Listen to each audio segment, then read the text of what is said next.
Hello students, आज का हमारा टॉपिक है ग्रामर का टॉपिक विशेषण। ये आपने पहले भी पढ़ा हुआ होगा। विशेषण क्या होता है, इसके लिए पहले हमें संज्ञा और सर्वनाम का ज्ञान होना ज़रूरी है कि संज्ञा क्या होती है और सर्वनाम क्या होता है। इंग्लिश में हम संज्ञा को नाउन बोलते हैं और सर्वनाम को प्रोनाउन बोलते हैं और विशेषण को हम एडजेक्टिव बोलते हैं। सबसे पहले संज्ञा देखते हैं। संज्ञा किसी व्यक्ति, वस्तु, स्थान का बोध कराने वाले शब्द संज्ञा कहलाते हैं।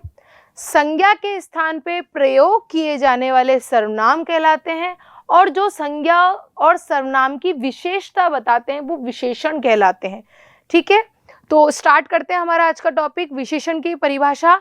सबसे पहले संज्ञा सर्वनाम की विशेषता बताने वाले व्यक्ति की या किसी सर्वनाम की विशेषता जो बताते हैं उन शब्दों को हम विशेषण कहते हैं। विशेषण के हमारे चार भेद हैं, प्रकार हैं। गुणवाचक जिसमें गुण बताया जाता है, संख्यावाचक जिसमें गिनती बताई जाती है, परिमाण नापना तोलना बताया जाता है और सार्वनामिक जो संज्ञा के आगे लगते हैं, सर्वनाम के आगे लगते हैं। सबसे पहले हम गुणवाचक विशेषण करेंगे। आपको गुणवाचक से गुण पता लग रहा है कि गुण का मतलब होता है किसी भी चीज की गुण के बारे में बताना। अब वो बुरा और अच्छा कैसा भी हो सकता है। ठीक है, तो जो शब्द किसी संज्ञा या सर्वनाम के गुण, दोष, दशा, स्थिति, अवस्था का बोध कराते हैं, कैसा है कैसा नहीं है, तो उसे हम गुणवाचक विशेषण कहते हैं। जैसे हमने पढ़ा काला कौवा पेड़ पर बैठा है। कौवा है वो संज्ञा है, लेकिन वो काला है वो उसकी विशेषता है, तो ये उसका गुण है कि वो काला है। ठीक है, ये है सुंदर मोर, तो सुंदर क्या है, उसकी विशेषता है। तो इस तरह से काला और सुंदर क्या कहलाए, गुणवाचक विशेषण। गुण से तात्पर्य किसी व्यक्ति, वस्तु, स्थान के रंग रूप के बारे में बताना, उसके गुण दोष के बारे, उसकी अवस्था, उसके आकार आदि के बारे में बताना। कुछ गुणवाचक विशेषण इस प्रकार हैं। गुण में आता है, अच्छे गुण में दयालु, परोपकार, परिश्रमी, ईमानदार, दयालु, होनहार, ईमानदार। दोष बुरे में आता है, कठोर, बुरा, क्रोधी, चालाक, कपटी। रंग रूप में गोरा, काला, मधुर, कोमल, आकर्षक। आकार में लंबा, मोटा, पतला, नाटा, भारी, बड़ा आदि। अवस्था बूढ़ा है, किशोरावस्था है, युवा है, कमजोर है, रोगी है, अमीर है, गरीब है। स्वाद खट्टा, मीठा, कसेला, चटपटा, नमकीन, मीठा आदि। गंध खुशबू, गंधहीन, सुगंधित, बदबूदार। स्पर्श खुरदरा है, सख्त है, कठोर है, नरम है, मुलायम है, वो उसके स्पर्श के बारे में बता रहा है। तो ये है गुणवाचक विशेषण को जानने के तरीके। नेक्स्ट है हमारा संख्यावाचक विशेषण। संख्यावाचक विशेषण क्या होता है, जो शब्द संज्ञा और सर्वनाम की संख्या यानी गिनती के बारे में जानकारी देता है कि वो कितने हैं। ठीक है, कितने यानी संख्या, गिनती के बारे में बता रहा है, तो वो संख्यावाचक है। 4 टमाटर, 8 टमाटर, 10 आलू, तो ये क्या है, गिनती। 2 बालक, 10 बालक, 10 लड़के, 2 लड़कियां। ठीक है, अब संख्यावाचक में भी 2 प्रकार होते हैं, एक अनिश्चित और एक निश्चित। अनिश्चित में जहां हमें ये पता न लग रहा हो कि कंफर्म है, कुछ थोड़ा हल्का।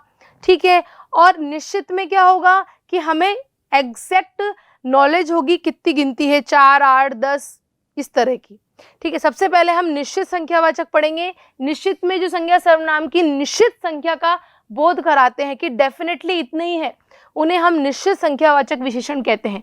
जैसे 3 लड़के खेल रहे हैं, मेज पर 5 पुस्तकें हैं, तो यहाँ कंफर्म है कि वो 3 है, 4 है, 8 है। ठीक है, अनिश्चित में क्या होता है, इसमें संख्या निश्चित नहीं होती। जो शब्द संज्ञा सर्वनाम की निश्चित संख्या का बोध नहीं कराते हैं वो संख्यावाचक विशेषण कहलाते हैं। कुछ लोग बाहर खड़े, अब यहाँ पे कुछ में कंफर्म नहीं है कितने हैं। बगीचे में बहुत से फूल हैं, यहाँ भी गिनती नहीं है। ठीक है, तो ये हो गया अनिश्चित। अब नेक्स्ट है थर्ड हमारा परिमाणवाचक। परिमाण में हमारे नाप और तोल की स्थिति होती है। जो शब्द संज्ञा और सर्वनाम शब्दों के परिमाण अर्थात नाप तोल या मात्रा की जानकारी देते हैं उन्हें परिमाणवाचक विशेषण कहते हैं। इनके साथ अधिकतर नाप तोल सूचक कितना किलोग्राम है, कितना किलो है, ठीक है। परिमाणवाचक विशेषण भी 2 प्रकार के होते हैं, वही निश्चित और अनिश्चित, इसमें भी कंफर्म नहीं है, ठीक है। अब यहाँ पे ऐसे द्रव्य या कठोर द्रव्य सूचक शब्दों के बारे में बात होगी, जैसे हमने पढ़ा है कि जिसमें परिमाण का बोध तो हो ही रहा है, साथ में निश्चित परिमाण का बोध हो रहा है। अब यहाँ पे द्रव्यवाचक पदार्थों का भी यूज होता है, जैसे हमने इसमें बताया भी है कि कुछ सूचक शब्द हैं नाप तोल के सूचक, 5 लीटर, 10 लीटर, किलो, किलोग्राम, आधा तोला, ठीक है, इस तरह के। तो इसमें देखो, माँ ने 5 किलो चावल खरीदे, फिक्स है 5 किलो। 2 लीटर, अब आप यूं बोलेंगे मैडम आपने तो बोला कि 2 तो संख्यावाचक में आता है, नहीं 2 तो आता है, लेकिन यहाँ पे नाप तोल का सूचक है किलो, किलोग्राम, द्रव्यवाचक में आ रहा है ये ठीक है। संज्ञा के प्रकारों में द्रव्यवाचक संज्ञा पड़ी है, वही है ये, ठीक है। तो यहाँ पे पीछे आप किलो देखेंगे, किलोग्राम देखेंगे, या पाव भर देखेंगे, लीटर देखेंगे, तो इस तरह का जो भाव है वो हमारा निश्चित परिमाणवाचक में आएगा। इस वाक्य में 5 किलो और 2 लीटर शब्द चावल और दूध की निश्चित मात्रा बता रहे हैं। अनिश्चित में क्या आएगा? जिन विशेष शब्दों से संज्ञा सर्वनाम के निश्चित परिमाण का बोध नहीं होता है उन्हें अनिश्चित परिमाणवाचक कहते हैं। जैसे मुझे कुछ फल दो, अब कुछ में कितने दो? दूध में कम चीनी डालना। अब यहाँ आप बोलेंगे ये मैडम वही कि ये तो आपने संख्यावाची में बताया था, कोई आया है, कुछ लोग हैं, पर कुछ के साथ हमारा क्या है? लिक्विड और इस तरह के सूचक शब्द लिखे हुए हैं कि चीनी लीटर में ही होती है कि किलोग्राम में होती है, फल दर्जन के हिसाब से होते हैं, किलो 2 किलो के हिसाब से होते हैं। तो इस चीज को देख करके हम जान सकते हैं कि यह संख्यावाचक है कि परिमाणवाचक है, ठीक है। इन वाक्यों में कुछ तथा कम फल और चीनी की निश्चित मात्रा नहीं बता रहे हैं, इसलिए हमें तो पीछे के शब्दों को देख करके हमें जानकारी होनी चाहिए ये परिमाणवाचक है, संख्यावाचक है। अब है देखो, इसमें विशेष भी दे रखा है, दोनों में अंतर क्या है? जिन वस्तु को गिना जा सकता है उन्हें संख्यावाचक में कहते हैं, कि जिन वस्तु को गिना नहीं जा सकता, सिर्फ नापा और तोला जा सकता है, उन्हें हम क्या कहते हैं? परिमाणवाचक। उससे हमें पता लग जाएगा। अब है नेक्स्ट सार्वनामिक विशेषण। जिन सर्वनाम शब्दों का प्रयोग विशेषण की तरह किया जाता है उन्हें सार्वनामिक विशेषण कहते हैं।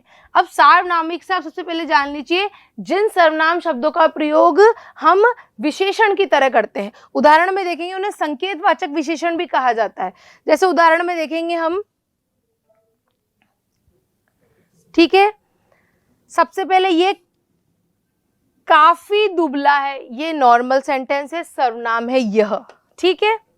सार्वनामिक, यह लड़का दुबला है, तो यहाँ पे सर्वनाम एक विशेषण का काम कर रहा है, तो यहाँ पे सार्वनामिक विशेषण होगा। पेन उसका है, ठीक है, उसका घर नया है, उसका घर यानी घर उसका सर्वनाम है और घर एक विशेषण है, इसलिए उसका प्रयोग किया जा रहा है। विशेष सर्वनाम और सार्वनामिक विशेषण में अंतर।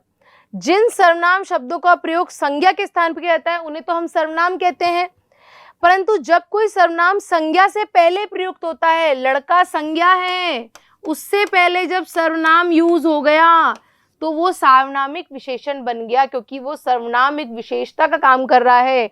घर संज्ञा है और उसके आगे लग रहा है सर्वनाम, तो ये सार्वनामिक विशेषण हो गया, ठीक है।